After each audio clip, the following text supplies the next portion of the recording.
আসসালামু আলাইকুম। আমরা গ্লাইকোলাইসিসের আমরা এরোবিক রেসপিরেশনের স্টেপস গুলা দেখতেছি।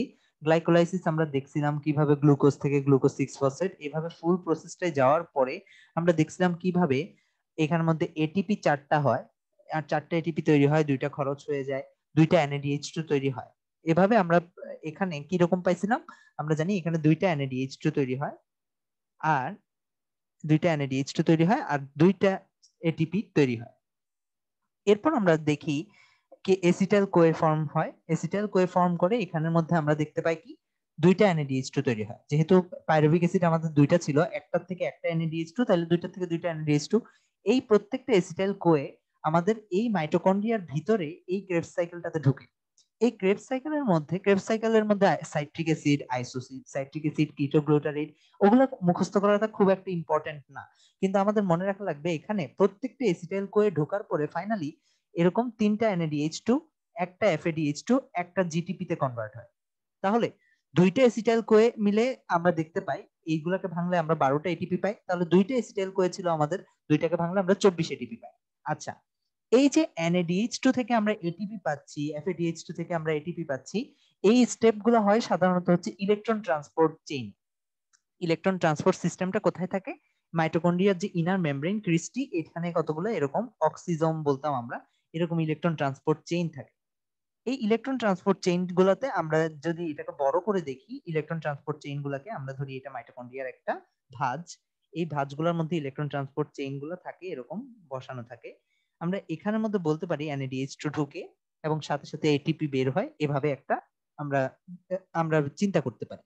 তাহলে আমরা বুঝতে পারলাম এই যে NADH2 গুলো এটিপি তে কনভার্ট হচ্ছে, এটা হয় হচ্ছে মূলত মাইটোকন্ড্রিয়ার এই ইনার মেমব্রেনটাতে, যেখানের মধ্যে ইলেকট্রন ট্রান্সপোর্ট সিস্টেমটা থাকে। তাহলে আমরা 4টা স্টেপ পাইলাম এরোবিক রেসপিরেশনের। এরোবিক রেসপিরেশনের 4টে স্টেপ গুলা কি কি আমরা দেখতেছি: glycolysis, acetyl Koi formation, Krebs cycle, যেগুলো টোটাল এই যে এটিপি গুলো কনভার্ট হওয়ার কথা ইলেকট্রন ট্রান্সপোর্ট চেইন সিস্টেমে গিয়ে দেখা যাচ্ছে এই টোটাল এনার্জিটা বের হয়ে আসতেছে। তাহলে এই 4টার মধ্যে আমরা যদি দেখি, ইটিএস বা ইলেকট্রন ট্রান্সপোর্ট সিস্টেমটা নির্ভর করে হচ্ছে মাইটোকন্ড্রিয়ার ইনার মেমব্রেনের উপর, এই ইনার মেমব্রেনটা আছে কি নাই তার উপর। তাহলে আমরা যদি এবার একটু এরোবিক থেকে অ্যানাইরোবিকে যাই, অ্যানাইরোবিকের মধ্যে আমরা জানি অ্যানাইরোবিক সাধারণত কাদের হয়, যাদের মধ্যে মাইটোকন্ড্রিয়া থাকে না। এখন মাইটোকন্ড্রিয়া যাদের থাকে না, আমরা তাহলে বলতে পারি মাইটোকন্ড্রিয়া কাদের থাকে না? প্রোক্যারিওটিক সেলের থাকে না। কারণ প্রোক্যারিওটিকের ক্ষেত্রে আমরা জানি শুধুমাত্র একটা সার্কুলার ডিএনএ থাকে, আর যেন প্রোটিন তৈরি করতে পারে তাই রাইবোজোম থাকে, তাও হচ্ছে সাইটোপ্লাজমিক রাইবোজোম অর্থাৎ মুক্ত রাইবোজোম, কোন রকমের জাস্ট প্রোটিনটা তৈরি করতে পারে। আর কোন ধরনের অর্গানিলিস নাই। কেন নাই এটা আমরা প্রোক্যারিওটিক ইউক্যারিওটিক লেকচারে বলছিলাম। আচ্ছা, তাহলে আমি হালকা করে বলি, যেহেতু এখানে এনার্জি সংখ্যা খুবই কম এবং কাজও খুবই কম, ব্যাকটেরিয়ার ক্ষেত্রে আমাদের মতো এত ডাইভার্স প্রোটিন তৈরি করতে হয় না, তাই এদের এরকম ডেভেলপ কোনো রাইবোজোম থাকতে হয় না, 70 এর একটা রাইবোজোম থাকলেই হয়। আর যেহেতু এদের এনার্জি কম, এখান থেকে যে কিছু একটা টেনে নিয়ে কাভার্ড তৈরি করবে এবং কাভারিং তৈরি করে একটা কাভার্ড অর্গানিলিস তৈরি করবে। আমরা জানি এই প্রত্যেকটা অর্গানিলিসের গায়ে একটা কাভারিং থাকে। তো এই কাভারিংটা সাধারণত আসে হচ্ছে এখানে যে ফসফোলিপিড বাইলেয়ারটা আছে সেল মেমব্রেনের, ওটাকে টেনে নিয়ে আসে। তাহলে এই যে টেনে নেওয়ার জন্য এক্সট্রা এনার্জিটা সে এটা নিতে পারতেছে না, কারণ তার এনার্জি খুবই কম। তাই সাধারণত এর ক্ষেত্রে মাইটোকন্ড্রিয়া থাকে না। আর মাইটোকন্ড্রিয়া না থাকলে মাইটোকন্ড্রিয়ার ইনার মেমব্রেন থাকার কোনো প্রশ্ন নেই। আর মাইটোকন্ড্রিয়ার ইনার মেমব্রেন যদি না থাকে, তাহলে আমরা বলতেই পারি যে এখানে যে ইলেকট্রন ট্রান্সপোর্ট চেইনটা আছে, ইলেকট্রন ট্রান্সপোর্ট সিস্টেমটা আছে, এটা হবে না। তাহলে এটা যদি না হয়, তাহলে আমরা যদি দেখি এটা না হলে ক্রেবস সাইকেলও হবে না। ক্রেবস সাইকেল কোথায় হয়? মাইটোকন্ড্রিয়ার ইনার মেমব্রেনে হয়। তাহলে ক্রেবস সাইকেলও হবে না, তাহলে আমরা ক্রেবস সাইকেলটাও বাদ দিতে পারি অ্যানারোবিকের ক্ষেত্রে। আচ্ছা, তারপর আমরা যদি দেখি এসিটাইল কোয়ে এটা কেন ফর্ম করতো, আমরা জানি গ্লাইকোলাইসিস টপিকটাতে আমরা বলছিলাম এই মাইটোকন্ড্রিয়ার মধ্যে এই গ্লুকোজ গুলা 6 কার্বনের গ্লুকোজ, আমরা যদি একটা প্রেজেন্টেশন আঁকি এরকম 1 2 3 4 5 6, 6 কার্বনের গ্লুকোজ কখনো মাইটোকন্ড্রিয়ার এই ছোট অংশে ঢুকতে পারে না। এখানে তাই ঢুকার জন্য মনে রাখা লাগবে আমরা এটাকে 2 কার্বনে কেটে নিই। এই 2 কার্বনের জিনিসটাই হচ্ছে এসিটাইল কোয়ে।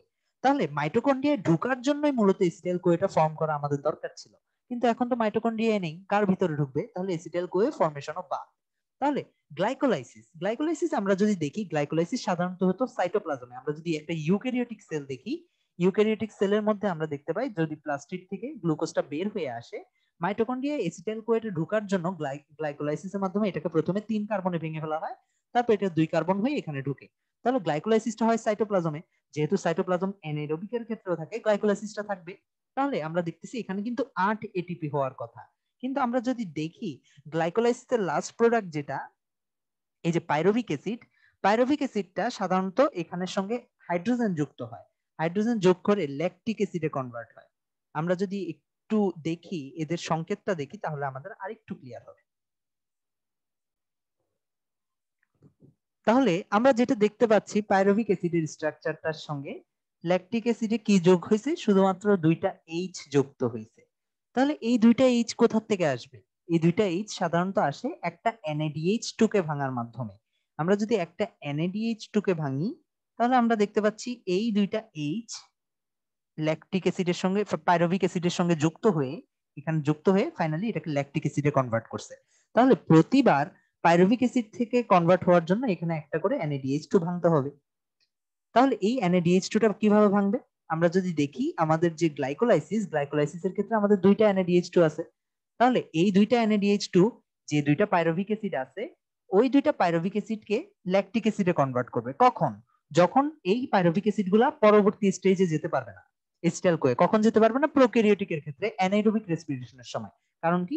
তখন এগুলা কোনোটাতে তৈরি হতে পারে না, পাইরুভিক অ্যাসিড অনেকক্ষণ ধরে পড়ে থাকে, তখন এই NADH2 এর এইচ গুলো এখানে চলে আসে, এটাকে ল্যাকটিক অ্যাসিডে কনভার্ট করে।